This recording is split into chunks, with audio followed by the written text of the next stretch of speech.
I pledge allegiance to the flag of the United States of America and to the republic for which it stands, one nation, under God, indivisible, with liberty and justice for all.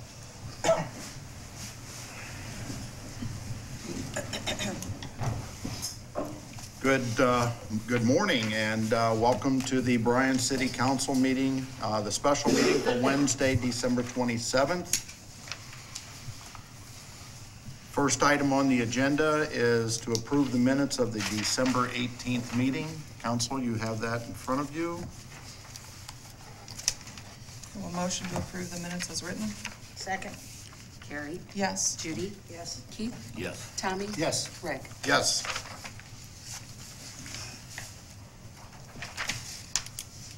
Second item is a hearing of public concerns.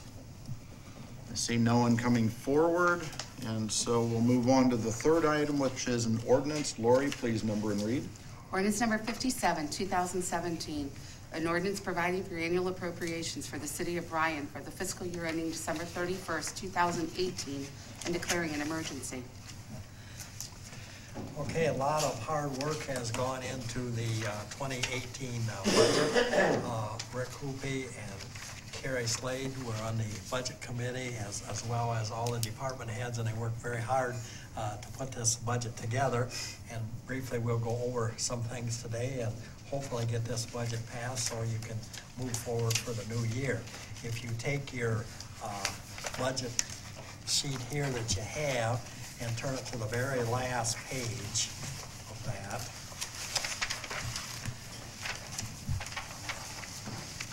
You will see a comparison on that very last page of between the 2017 and the 2018 budget. The total budget for all funds is $58,436,704. You see that at the bottom of your right-hand column. That's a 7.6% increase in the total budget.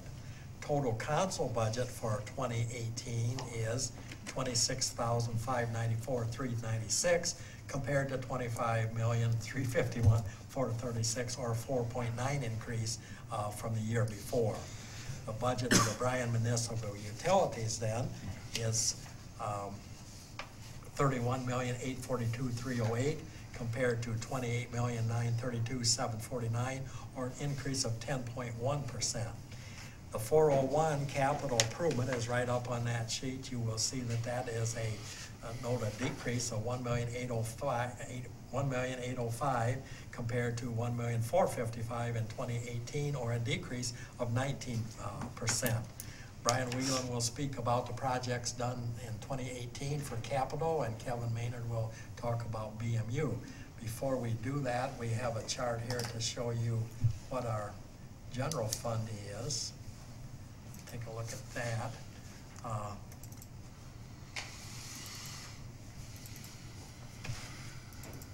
Computer's slow, there it is.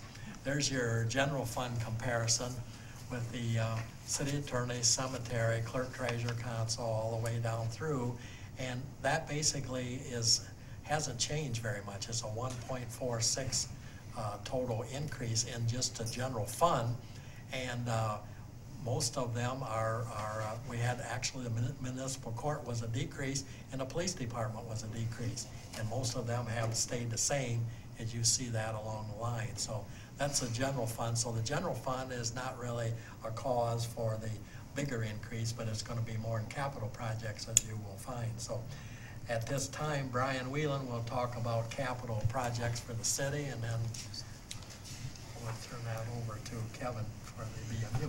Yes. Good afternoon. Good afternoon. I'll be brief. Got 4 major projects that we're looking at and a couple smaller ones. The first one, we received a grant last summer from the Ohio Department of Transportation to pave Main Street. As you all remember, that was about a $1.2 million project, and we should get about 90% of that money back from ODOT. So with that, we need to front the money, and we'll be asking you at a later date to front that money to me to cover my share of the project.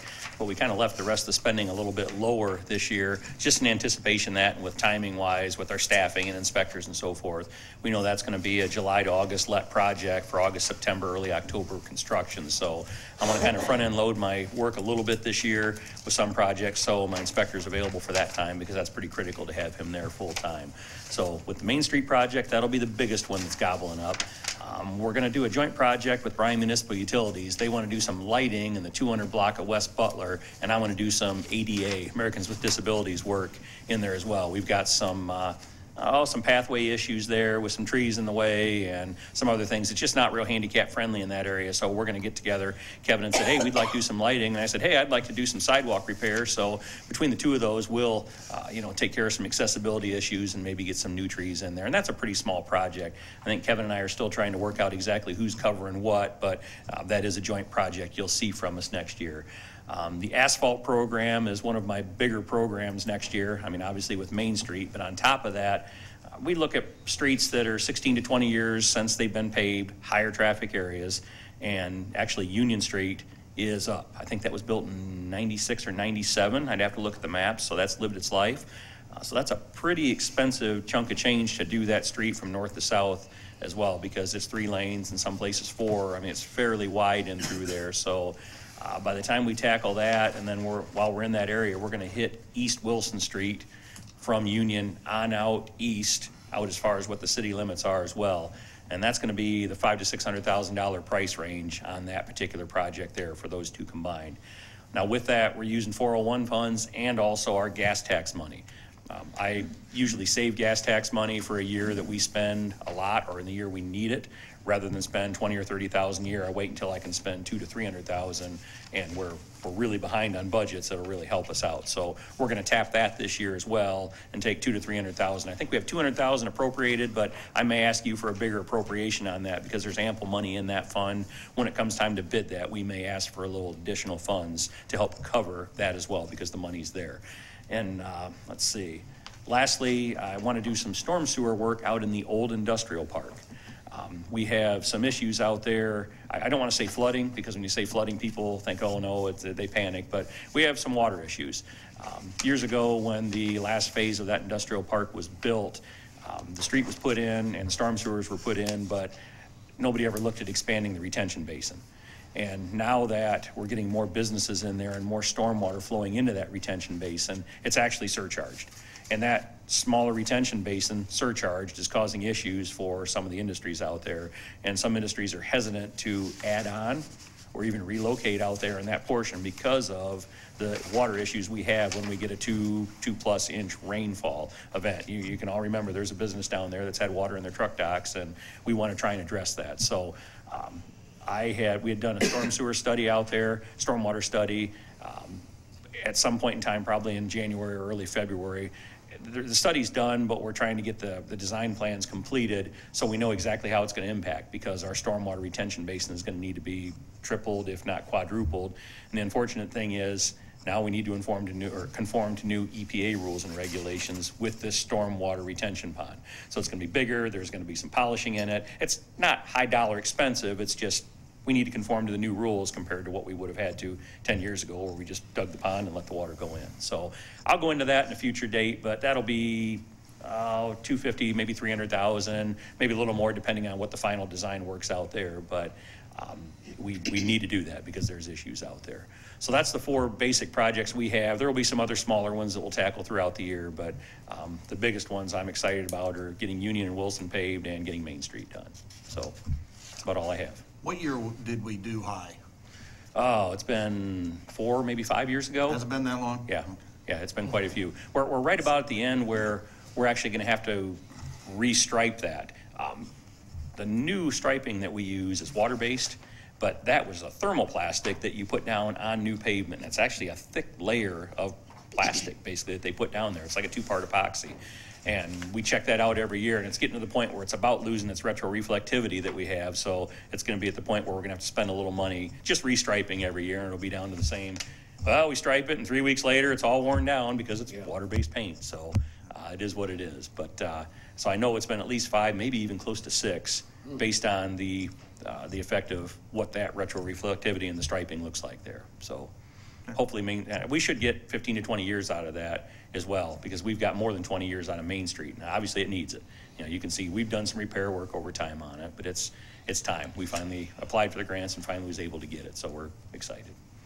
One other comment I wanted Yes, sir. to make was joint projects. To me, that just makes sense, and I think it's great that you're doing that. Nothing frustrates me more than to have a beautifully paved road and then all of a sudden you have to cut a big hole in it because you've got something going wrong underneath. It's still going to happen. And you can't always predict. It's still going to happen. I understand, but I guarantee you, we pave a road, we're going to have a water main break or Yep. something, sewer Yep. problem, it's going to happen. But yeah, you try to avoid that at all costs, and I think it's great Well, that we and work together like that. I think Kevin will agree, we do a lot more joint projects together than what council really knows. You know, that they're doing repairs and we help them with some of the pavement repair and they help us out. So there's a lot more joint projects that actually happen that you all really don't see on a day-to-day basis. But, you know, if you sit down with Kevin and I, your eyes might get open up like, wow, there is a lot going on that the two of those really do together. So I'm excited I've been working with Nathan Gardner from their office on design on this 200 block.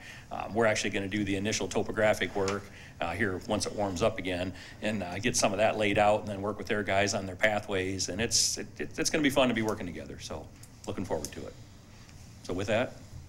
Thank you very much. And I think the other night when I did my State of the Union, or State of the City, so to speak, I mentioned the 0.5%. We've, since '94, we've spent over $30 million out of the 0.5%, and we have all the quadrants of the city covered. And they're about equal in the quadrants, though. About equal. And in that $30 million, you were able to get over $3 million in grants. Well, it's actually more than that because the ODOT grants weren't actually covered on that spreadsheet there. So we're actually knocking on probably $5.5 million in grants that we've got. Those grants there were a separate line item that weren't necessarily covered through the 401. So 0.5% is very important. But most of those, the $3 million, most of that was Ohio Public Works grants that we've been getting about every 2 years. We're very successful in getting grants for sewer, or a few years ago we did a joint water and street project with Utilities Office that we were able to receive Ohio Public Works. Fountain Grove Drive, we received Ohio Public Works for that. So most of that $3 million is, for the most part, Ohio Public Works. So another couple million on top of that with ODOT small cities. So, all right, well, thank you. Kevin, you want to share what BMU has for their capital and so forth?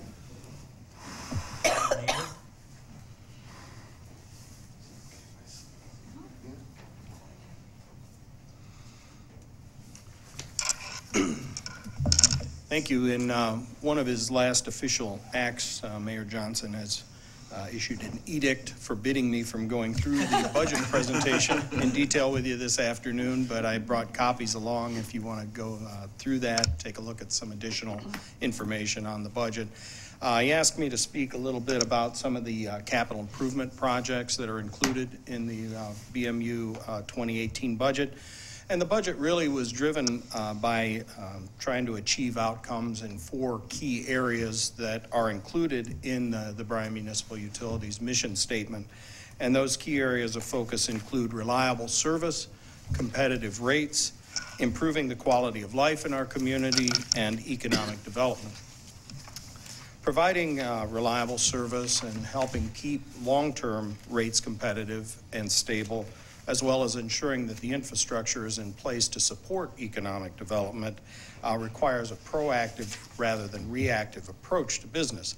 And I think that that is demonstrated in the capital improvement projects that you'll see presented for your consideration today. Staff determined appropriate levels of capital improvement spending in a couple of different ways. We took a look at depreciation expense that was provided to us by Lori's staff, and we also took a look at the estimated service life and replacement costs of various system components to try to come up with what a appropriate level of spending for capital improvements in the utilities, each of the different utility systems is.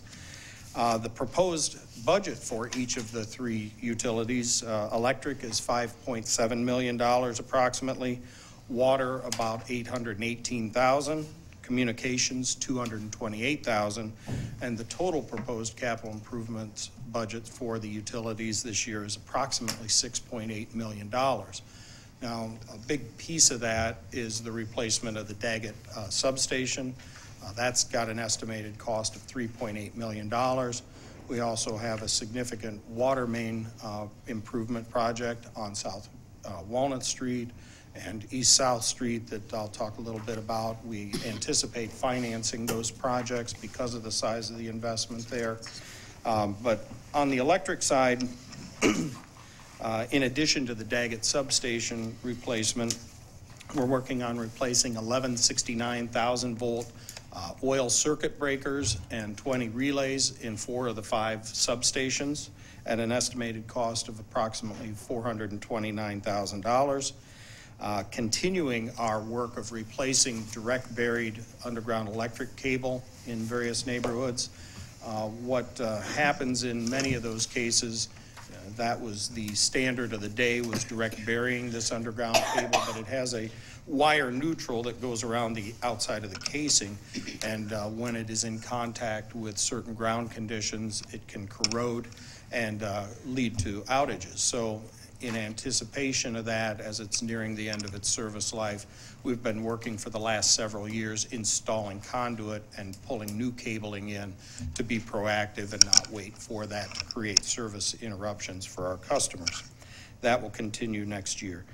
We also have a number of improvements along Winsler Drive in the Bryan Commercial and Industrial Park on East Wilson Street. You may have noticed, if you've been out there recently, that Court Gosha planted 22 trees along the east side of Winsler Drive. He plans to try to do the similar number of trees on the west side next year. We are looking at relocating that overhead 12,470 volt distribution feeder to the rear lots to get that off of the Winsler Drive proper, and then also installing 11 new LED street lights. Now, this is the area where we still have approximately 5 lots that are available for industrial development, and we're trying to improve the look of that to hopefully entice additional development in that industrial and commercial park. We're also, as Bryan had mentioned, taking a look at replacing street lighting in the downtown business district. We've got a number of those streets that are immediately adjacent to the square, including the 200 block of West Butler Street, the 100 block of North Lynn Street, the 100 block of East Butler Street, and the 200 block of South Walnut Street that have these old steel pole street lights. My guess is that they date to the 1940s. They're served with overhead lines connecting them. And so what we're looking at is over the next few years, beginning with the 200 block of West Butler Street next year, at placing those acorn-style lights that you see on the square proper, putting the electric service underground there, and improving the lighting quality there. There's a lot of pedestrian traffic in that area, parking areas adjacent to that, and so we believe that it will improve the attractiveness and the safety, public safety of that particular block, and that we can continue working on that, those other streets over the next several years to address similar problems with those blocks. On the water side, I mentioned that we are looking at replacing water main on South Walnut Street. That is about 3,600 feet of aging 4-inch water main there, and that goes from Maple Street down to South Street, and then we're going to go east 2 blocks on South Street to Meadowbrook Road there and replace some 8-inch line there that we've had a number of maintenance issues with. If you recall, when Chief Siders was here talking about the Insurance Services Office upgraded rating for the city's fire protection rating, talked a little bit about the water utilities' role in that. One of the things that the report specifically mentioned was that there are 42 fire hydrants in the city that are still connected to 4-inch water mains, and they don't consider that adequate supply of water for firefighting purposes. So with these 2 projects, we anticipate reducing that number of fire hydrants from 42 to 30. So that's a pretty significant achievement for us. And that will improve the service quality for those folks that are served by those water mains there, should provide decades of reliable service. And to speak to that specifically, as an example, there's a 3-block stretch of that South Walnut Street project that has 30 repair clamps on it. So it's our staff have been out there 30 times over some period of years repairing that water main, which of course every time we do that disrupts service for those folks and ends up excavating yards and sidewalks and driveways. So it'll be a bit of an inconvenience while that project's going on, but it should be the only time in most of their lifetimes, I would guess, that that'll be an issue. Yes, Will sir. you be doing boring to do that, or you have to stop, go down from the surface? It will be an open excavation there. We do have a couple of large diameter sewers that we have to get under, and that's part of the issue there as we head down on South Walnut Street. So we will probably look at boring under those locations, but this will be an 8-inch water main. It shouldn't be a huge excavation going down through there, but that is our intention. We are going to be replacing all of the water services within the public right-of-way too. So everybody will get a new water service from the water main up to their property line as part of the project also. Okay. Excuse me, Kevin. Yeah. Bryan, along with that, will there be any improvements done to that street while they're digging or not? The budget won't allow this year for that. Okay. So if we do, we'll have to come back. Most of their work will be in the terrace, not in the street, so there won't be a lot Correct. of street repairs. Okay. Correct, and my understanding is that Bryan has tried to leverage that water main project to get some grant funding for improvements on Walnut Street and hasn't been successful. And our concern is, of course, that we continue to have service issues down there and trying to avoid those for folks. So we elected to move forward with the project, but as he says, we believe that most of our work will be outside of the right-of-way there. And also in terms of cooperation on projects, he's also offered to help us. We're on a kind of a tight timetable here to get the project going in time to get what we hope will be more competitive bids by getting this out in the early part of 2018. So we need some help with some of the topo and locations of sewers and things like that, and Bryan's been wonderful working with our folks on offering to assist in any way he can. Yes, sir. What's the age of those water mains down that way? Are they, I know they're almost 100 years old, some of them in the area. That would be my guess, that most of it is approximately 100 years old. That's pretty old. That's correct.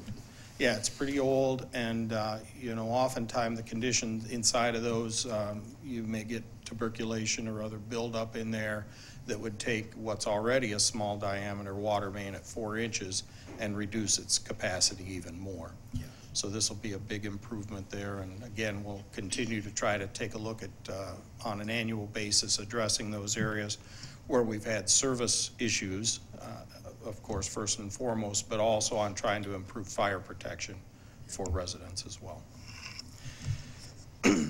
On the communications utility, you may have heard us discuss a little bit that we're looking at purchasing equipment that will allow us by the end of 2018 across our service area there to increase residential internet speeds from approximately 8 megabits per second to 30 megabits per second and up to 100 megabits per second for business customers. We, in the long run, are going to be looking at a plan to rebuild that fiber optic system. The estimated life of fiber optic cable is generally 25 to 30 years, and next year will mark the 20th year of the initial installation of that system in the community. But our staff, and this is not specifically spelled out in the budget information you're going to see, but in a way of hoping to better utilize the assets that the community has supported here, we're looking at installation of equipment that would allow us to offer free Wi-Fi service in the downtown central business district next year as well. We believe that there would be interest in that for people attending events. From a business retention and development standpoint, offering that kind of a service down there we believe makes good sense. and would hopefully make it a more attractive place for people to come and visit or to do business. And with that, I'd be glad to try to answer any questions you may have regarding the budget.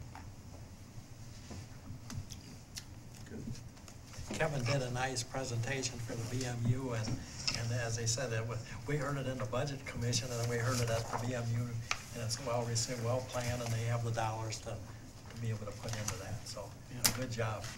Thank you. Thank you. Thank you very much. Now, does the Budget Committee have anything to say, Gary or Rick? Any comments to make about the process or where we're at? Well, we can talk a little bit about the process and some of the things that came out of the budget meetings. It is a day-long process of meeting with all of the department heads, and the one thing that I will say, and I think I mentioned it to some of the department heads in the past, I wish we had enough money to be able to give you everything that you needed, but unfortunately we work with a limited budget, and we try to do the best we can with what we have to work with. A lot of what we ended up approving was just things wearing out and they need to be replaced, such as, well, the big project that we're looking at is, of course, the Main Street project, and that's, and that's going to be a fantastic project because our downtown looks good now. I'm shocked at High Street how long it's been. That still looks very good. We get Main Street done, that's really going to improve the downtown look considerably, I think, and so I'm looking forward to that. But, like SCBA's for the fire department, those are critical. They have to have those. They have to be certified. It is an expensive process to get those all certified and checked out and everything. The vehicles that are needed.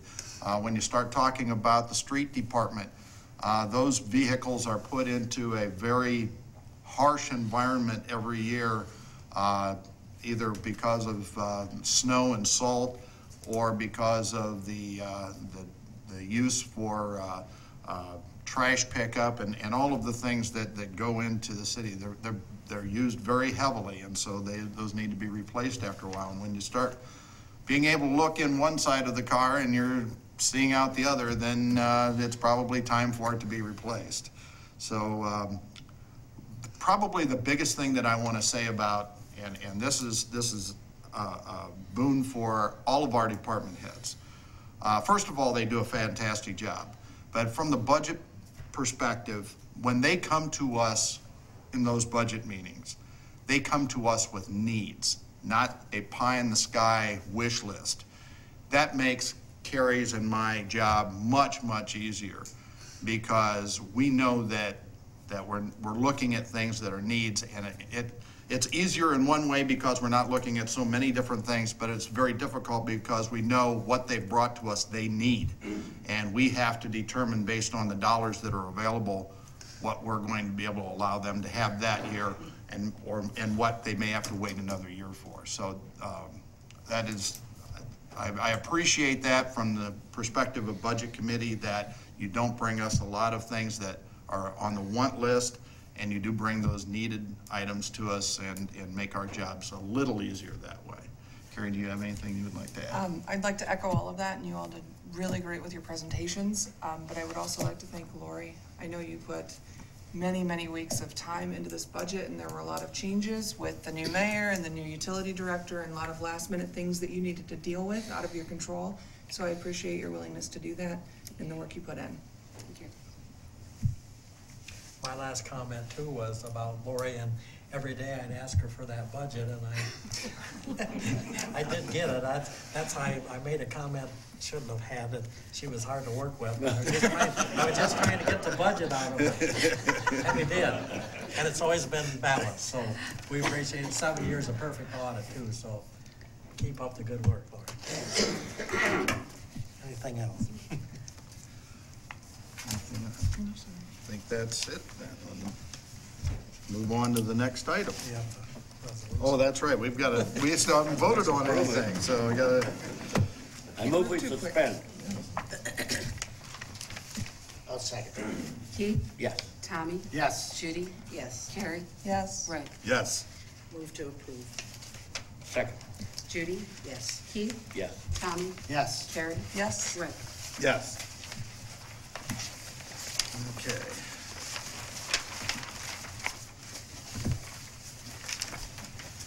Next item is another ordinance. Lori, would you please number and read? Ordinance number 58, 2017, an ordinance authorizing the salary ranges and classifications in the compensation program for the city of Bryan, amending ordinance 55, 2016, and repealing any portion of the ordinances inconsistent therewith and declaring an emergency.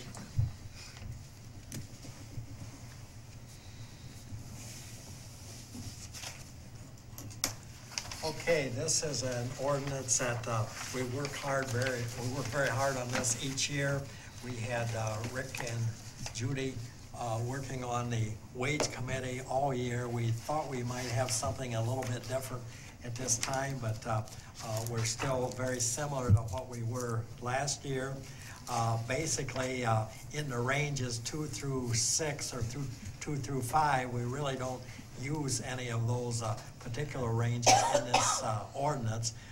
We did find out middle of last week that the minimum wage went up from $8.15 to $8.30, so that will make a little bit difference in our park system and so forth and what they pay the part-time individuals in the summertime. Basically, what we did there with the ranges, starting at range 6, we made that, used to be $10.50, we made that to $11, so that was a 50-cent raise in range 6, and as I say, with that 15-cent minimum wage, we were in good shape covering all the minimum wages for that. Then we looked at the up and down in the minimums of those ranges, and 50 cents to the back of 6, and we equalized 7, 8, 9, 10, 11, and 12 to 63 cents. So all those are equal, and they were out of line. On the maximum size, on the maximums, those have not changed. Some of them are a little higher because of people that have been in those steps for a longer period of time or out there in those areas. Actually, if you do this right and go to midpoints and everything, you should probably hit your midpoint in about 6 or 7 years. And as you see, some of those at the very top, they're real high, and we might have to take a look at grandfathering some of those when we get back to forming a more of a wage scale, dealing with midpoints where someone would get a raise after 5 years, whether they had moved up a step or not. Page 2 of that, the only area that we changed there were the dispatchers. We moved them up to 8, 9, and 10, and also throughout the year we had given 50 cents to $1 to some of the different experienced dispatchers, and we've had some new ones come in at that time. The old standard, the old ranges were 7, 8, and 10, so we made some changes on that in that wage scale. Everything else in that area from the next page stayed the same, and we did make some changes in the maximums for the salary people in that some of their salaries had gone up over the time from where they were before. So we did make some changes in the various sections on the salary. On the back page, the mayor's salary was changed. That was set at $55,000 beginning January 1st, 2018, with a range of $55,000 to $75,000.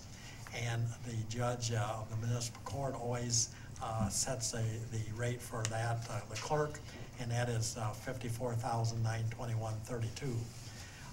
CDL remains the same at $1 increase. If someone comes in and needs a CDL, they would get a $1 increase above. Everyone else, starting with section 16 on down, gets a 2% raise in the city, as the negotiation agreement is with the police department. So 2% raises for everyone in the city across the board. So that's basically the changes in that ordinance, and we recommend that you approve that. And once again, the wage committee did a nice job of trying to put that together, and we didn't quite get there, but maybe next year you will, the midpoints. Any questions on that?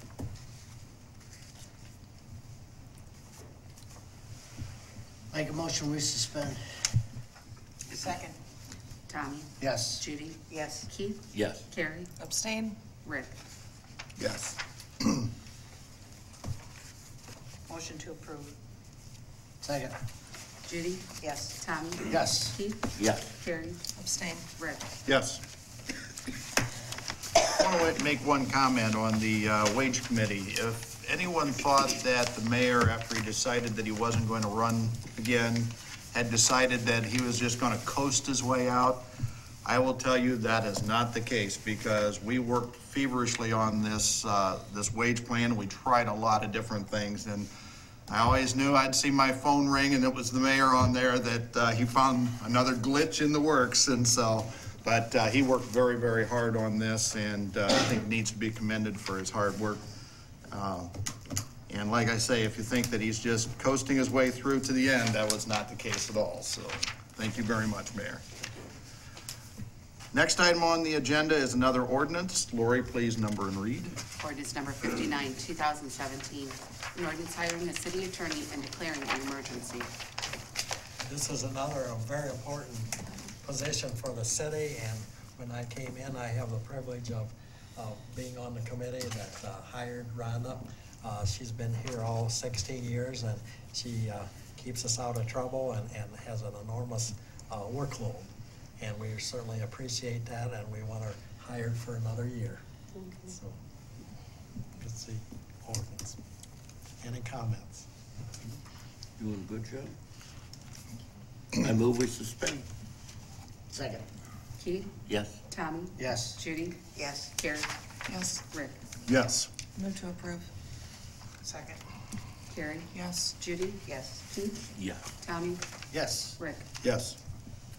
Thank you. I look forward to serving the city of Bryan for another year. Thank you.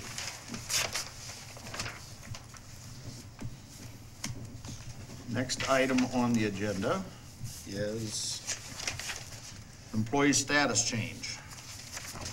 This is just basically a cleanup to get people into the salary schedules that we just approved. We had a couple vehicle operators that were, if we'd hire somebody new in for a CDL, they would be below the CDL rate. So we had a 50-cent raise for a couple of the current people that hold the CDLs at the street department.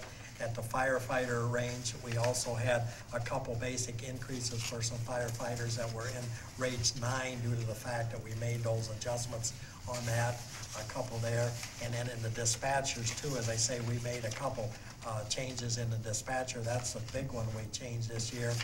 We tried to change a couple of the, as I say, experienced people. They got their dollar earlier in the year as we were making those changes, and then since that time, we've hired a couple new ones. So that this, the ones we have to upgrade are just ones that need to do the, be updated to be within the range of our schedules. And then Court Gosha, as you know, that was mentioned with the BMU. He's doing some work for the BMU now as far as trees and so forth, and he was approved for a wage change through BMU. So that was passed by BMU at their last meeting. So this just reflects what they're doing for court. So I recommend we pass all these as one. Will bring us up to date on the salary schedules. And then I do have a handout where everyone is as a result of the wages down the line.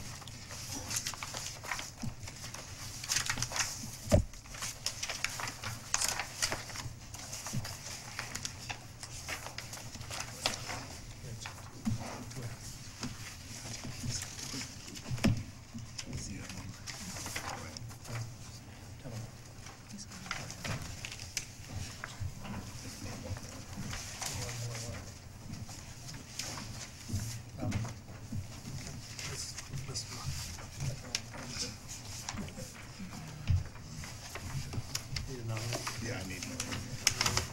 All right, thank you. Council, any questions regarding the wage changes? I move that we accept these changes. Second. Keith, Yes. Carrie, Yes. Tommy, Yes. Judy, Yes. Rick. Yes.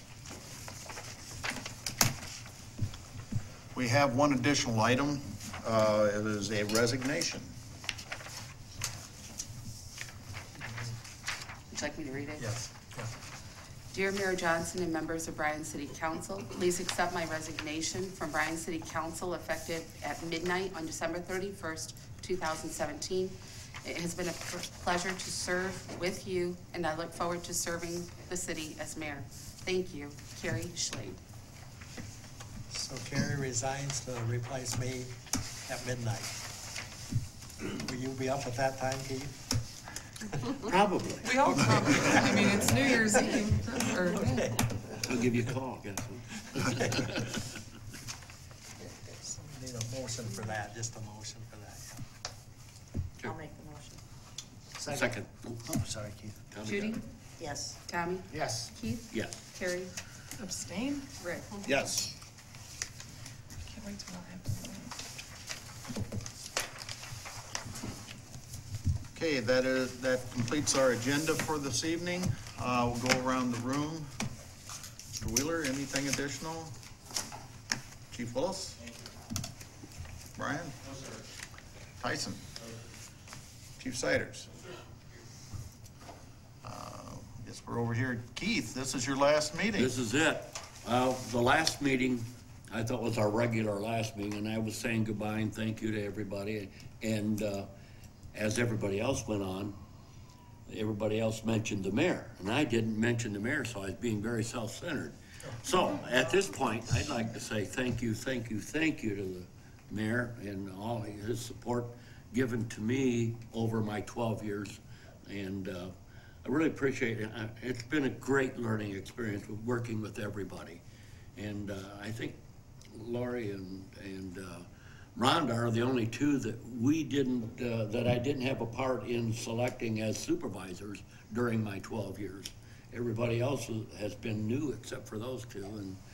And I just want to say that it's been an interesting ride. And I know we have great people to fill our shoes, and we appreciate you coming forward and doing that.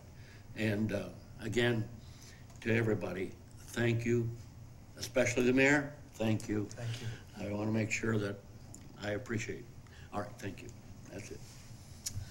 Well, I pretty much spoke the last meeting, but again, I want to thank everybody for their support while I've been on council.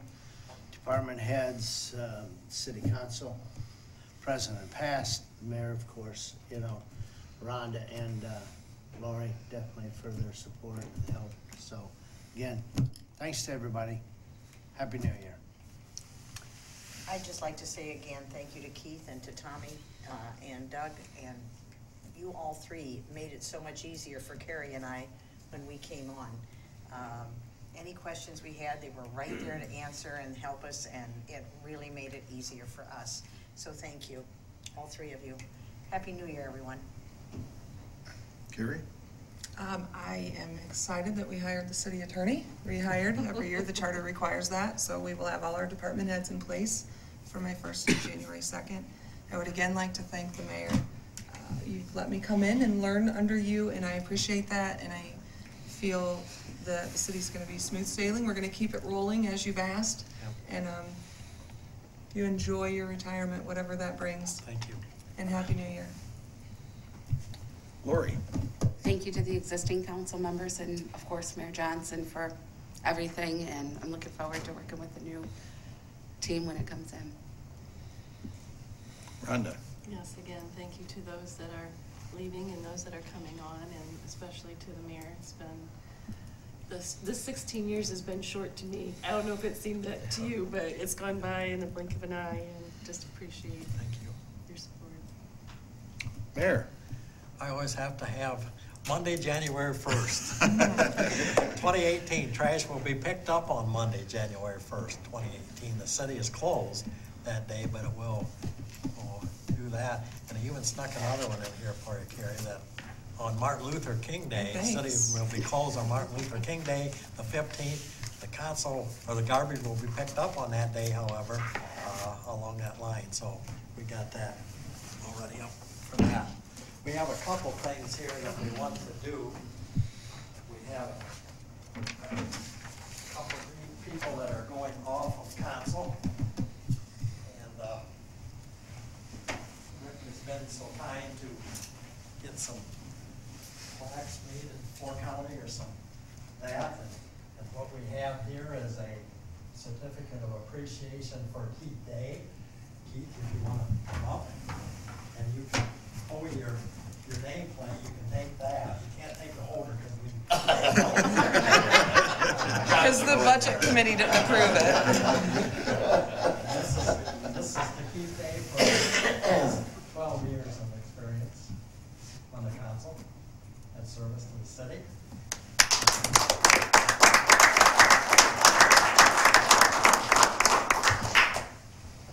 Once again, we'll pull Tommy's out and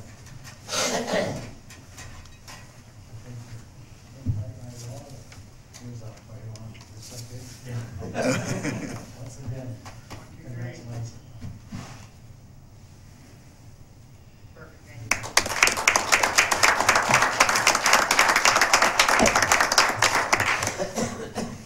They worked very hard. I got stand up. It's still not for me to stand up and go too fast.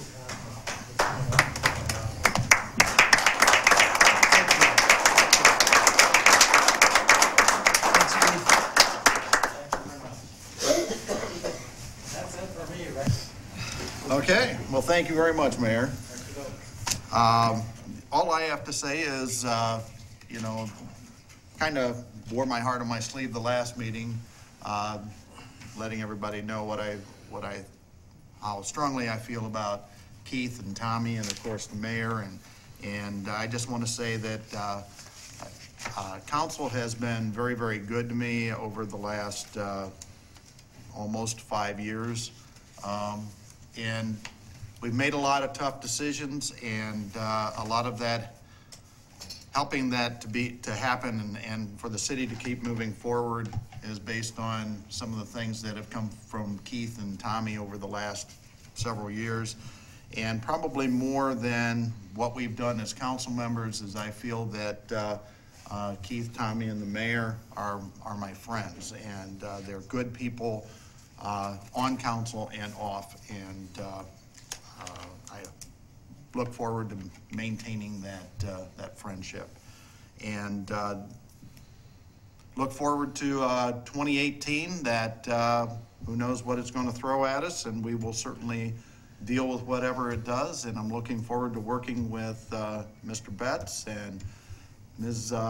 Leatherman and whoever the at-large person may be. We've got a number of applications that have come in, and we've got a very difficult decision to make as a group. And we will be doing that in a timely manner. And final thing, everyone have a happy and blessed New Year. I get to pull my name. Oh, yes, you get to pull your name. That's That goes in the scrapbook, Donna. right. Yes. Anyone have anything further then? If not, I will entertain a motion. I move we adjourn. Second. Keith, Yes. Tommy, Yes. Judy, Yes. Carrie, Yes. Rick. Yes.